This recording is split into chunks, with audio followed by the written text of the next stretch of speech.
There is a lot going on in today's gospel reading, and with it comes a whole lot of questions. We hear of this man, blind from birth, who made it through each day by begging in the streets to have his needs met, and along comes Jesus, who spits in some dirt, makes a mud paste, spreads it on the blind man's eyes, and tells him to go and wash it off in the pool of Siloam. The man does this, and his sight is restored. Needless to say, when he comes back from washing in the pool, there is quite a buzz surrounding what's happened. The biggest question is, of course, how the blind man's eyes were opened.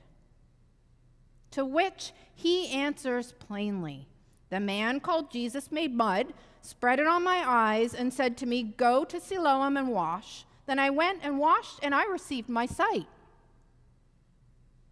But it seems as though this explanation isn't good enough. There are still too many questions. Furthering the inquiry into this healing, the man is brought to the Pharisees, to the religious authorities, who continue to ask him questions as they try to figure out how this man regained his sight. They ask him not once, but 3 times to explain what's happened. Not only that, they go to the man's parents to confirm whether or not he was even blind to begin with, and to see if maybe they can give a better explanation about how his sight was restored. And even the very reason for the man's blindness in the first place raised questions. At the beginning of the passage, we hear the disciples ask Jesus, "Rabbi, who sinned, this man or his parents, that he was born blind?" They figure that there must be a reason why he was born blind. And it makes sense to the disciples and to others to link this to sin, to see the man's blindness as a deficiency that is the result of some wrongdoing. But this couldn't be farther from the truth, and Jesus is clear about that. That this man is blind has nothing to do with sin. Being disabled has nothing to do with sin, nor does being sick, nor does having a chronic illness. Jesus doesn't heal the blind man because he's sinned.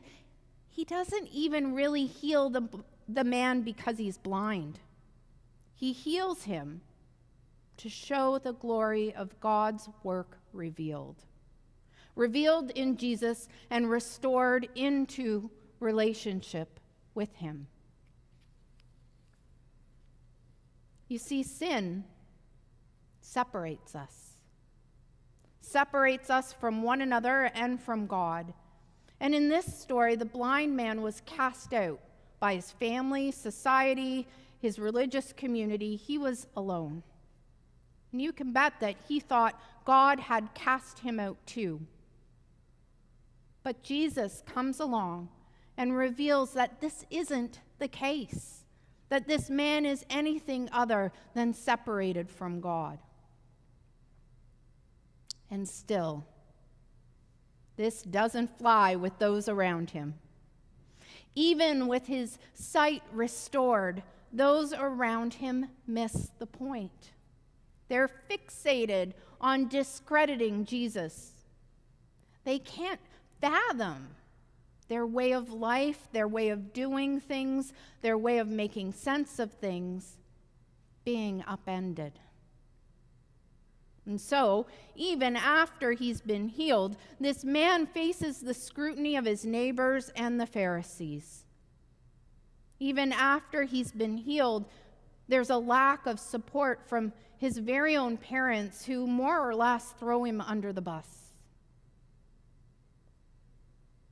Yet when questioned again and again by those around him, he doesn't make up a story that might have been more acceptable and let him off the hook. He speaks truth. He can't explain how it's happened, only that he was blind and now sees. And it was by the hand of Jesus. And having been restored by Jesus, he amazingly goes as far as asking the Pharisees if they too want to become disciples of Jesus, which isn't received well at all, and ends up with the man being driven out. Now, I can't imagine what that would have felt like. Being healed from what you had thought separated you from others, only to be cast out again. But Jesus doesn't leave him alone.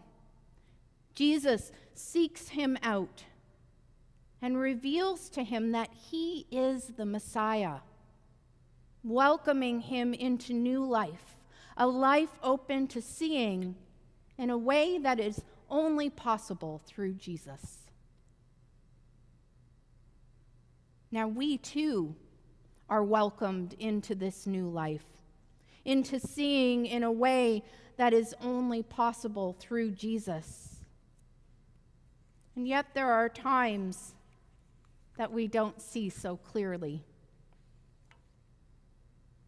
There are times that we get tripped up, and fear, masquerading as righteousness, creeps into our lives.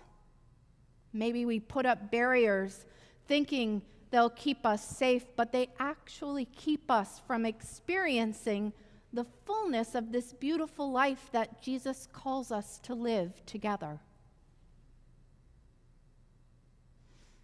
I want to share a story with you about a friend of mine. His name is Jamie. I met Jamie at church about 15 years ago, and we bonded right away over a shared love of music, in particular 80s rock and roll. Jamie was very involved in a whole lot of church ministries. He was always eager to help out with any task. During the week, you would find him in the church office, shredding old documents, getting the mail together, folding service programs. We didn't have a fancy printer that did that for us. And on Sundays, you would find him at the entrance to the church, welcoming people in, or up front reading the lessons for the day. Jamie, he values community and friendship, and he's always looking for ways to foster connection. Jamie also happens to be blind.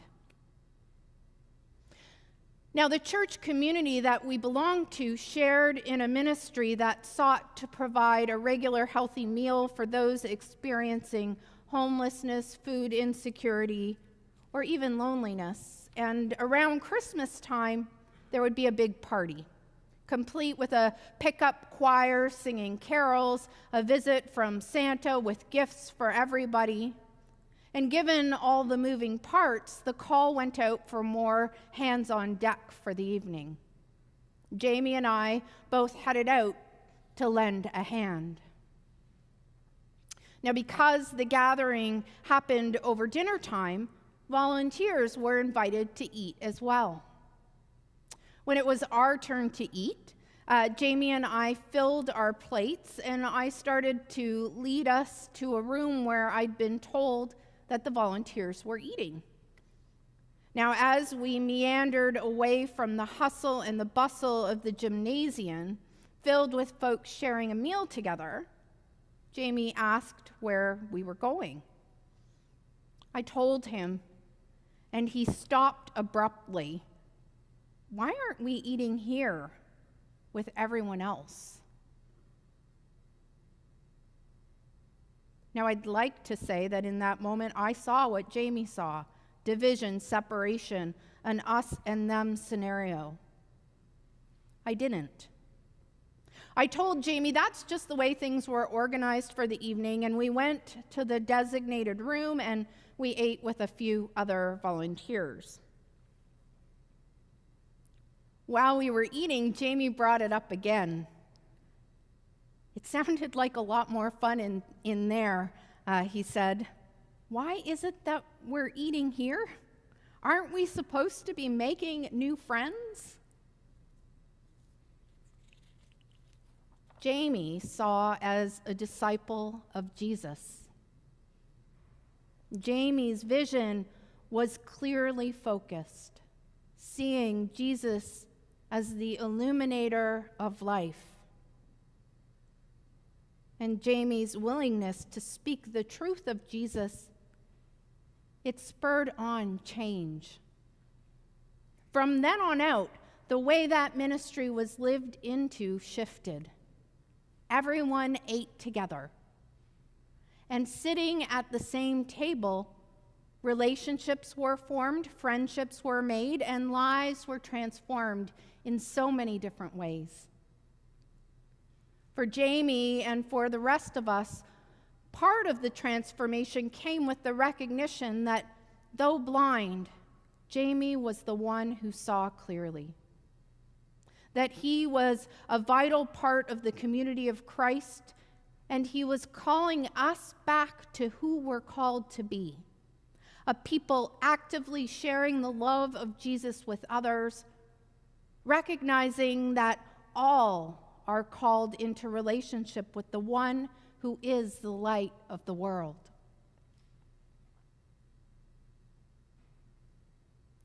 Friends, where are those places that we might be blind to the work of God in the world? Where might our sight need to be refocused to see the world through our relationship with Jesus? And are we willing to recognize when our vision is impaired, especially when the call to clarity of truth presents itself in unanticipated ways and by those we may not expect?